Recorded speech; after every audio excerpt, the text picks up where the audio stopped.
Hello दोस्तों। BSEB अर्थात बिहार विद्यालय परीक्षा समिति के द्वारा सभी को एक नोटिस एसएमएस भेजा जा रहा है नोटिस के रूप में कि आप अपना टीचर डायरेक्टरी को अपडेट करें। तो चलिए आज अपडेट करने के लिए प्रोसेस बताते हैं कि आगे क्या करना है। आप यहाँ ये होम पेज देख रहे हैं। होम पेज पर आएंगे प्रथम व्यू और रिकॉर्ड इसके बाद बटन फिर का आगे की उपयोग करके प्रोसेस इस तरह सर्वप्रथम से अपने करेंगे। +2 विद्यालय महाविद्यालय उपलब्ध शिक्षकों की सूची देख लें।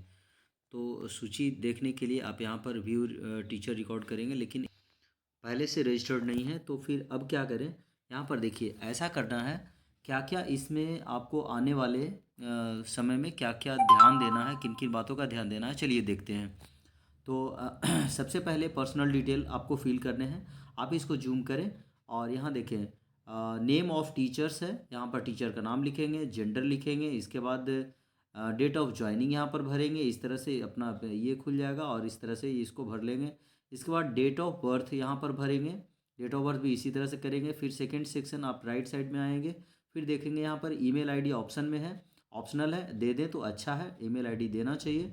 और मोबाइल नंबर फिर दे दीजिए। इसके बाद डेट ऑफ रिटायरमेंट भी यहाँ पर आप इस तरह से निकाल के दे देंगे। ओके। इसके बाद रिमार्क्स आपका अपना पहचान चिन्ह यहाँ पर भर दीजिए, रिमार्क्स में अपना पहचान चिन्ह भरिए।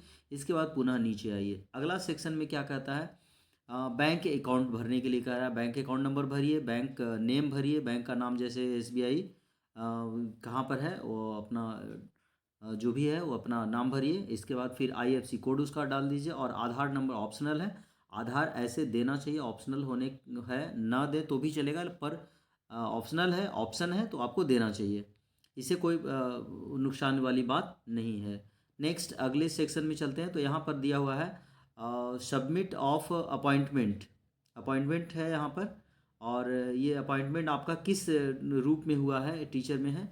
तो देखिए यहाँ पर foundational courses of office management के रूप में है, या लाइब्रेरी साइंस में है आपका, या अकाउंटेंट अकॉर्डिंग है, कंप्यूटर साइंस है। आपके यहाँ पर ढेर सारे ऑप्शन हैं। आप यहाँ देखेंगे कि आप किस कैटेगरी में आप आते हैं।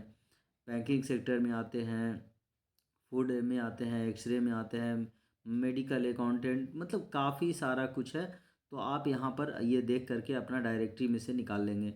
और जो टीचर वाले टीचर जो लोग हैं वो इंग्लिश के टीचर होंगे, इकोनॉमिक्स के टीचर होंगे, कॉमर्स के, फिजिक्स के, बायोलॉजी के, जो भी होंगे तो अपना टीचर को ये भर लेंगे। यहाँ से उसको ओके करेंगे। जैसे सपोज आप बायोलॉजी के टीचर हैं तो बायोलॉजी को आपने क्लिक कर लिया। सब्जेक्ट ऑफ ग्रेजुएशन, ग्रेजुएशन में आपका सब्जेक्ट क्या है आप यहाँ पर फिल करेंगे। इसके बाद आपका क्वालिफ़िकेशन है यहाँ पर आप डालेंगे।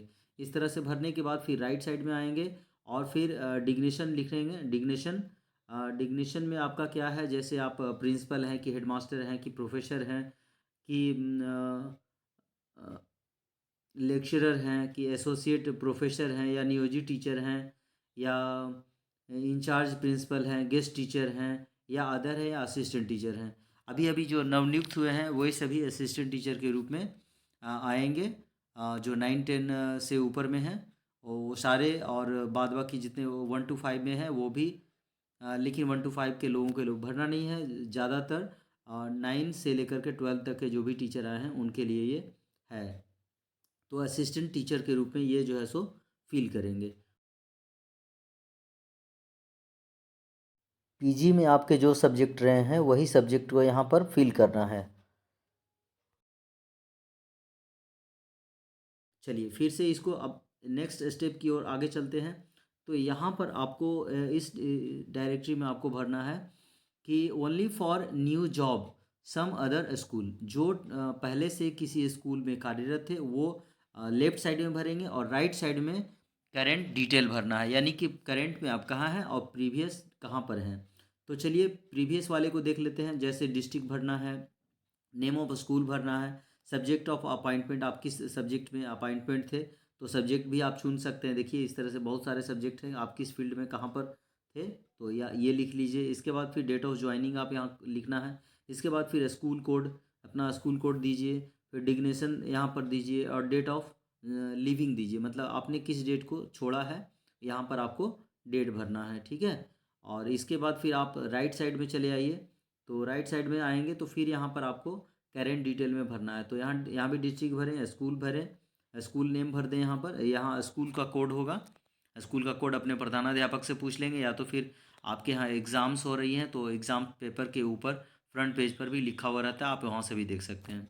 चलिए, सब्जेक्ट ऑफ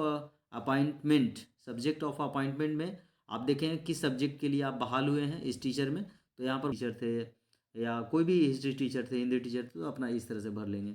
इसके बाद डेट ऑफ ज्वाइनिंग, आप किस तिथि को आपने न्यू ज्वाइनिंग हुई है आपकी, और आपका डिग्नेशन क्या है। तो डिग्नेशन में यानी कि आपकी पहचान क्या है, आप प्रिंसिपल, हेड मास्टर हैं, प्रोफेसर है, लेक्चरर हैं, क्या है, मतलब जो भी हैं आप भरेंगे। अगर आप बीपी से चयनित शिक्षक है तो असिस्टेंट टीचर आप भर सकते हैं। नेक्स्ट, तो इसके बाद फिर आपको क्या करना है, इसके बाद आप नीचे आइए और नीचे आने के बाद देखिए यहाँ पर चूज फाइल है। यहाँ पर आपको जेपीजी में 20 केबी से 50 केबी के बीच में फ़ोटो अपलोड करना है, अर्थात 40 केबी से 45 केबी का अपलोड करें तो ज़्यादा बढ़िया है। और सिग्नेचर जो है वो 20 केबी के आसपास होना चाहिए, यानी 18 केबी, 18 केबी या 20 केबी से नीचे का हो ज़्यादा बढ़िया, और 15 केबी से ऊपर का होना चाहिए। सेव एंड सबमिट करेंगे और आपका डाटा सेव हो जाएगा। जानकारी देने का यह प्रयास मेरा कैसा रहा, अगर आपको सफल लगा, अच्छा लगा, तो वीडियो को लाइक कर दीजिए और अपने दोस्तों को शेयर कर दीजिए ताकि और लोगों को सहायता हो सके। धन्यवाद।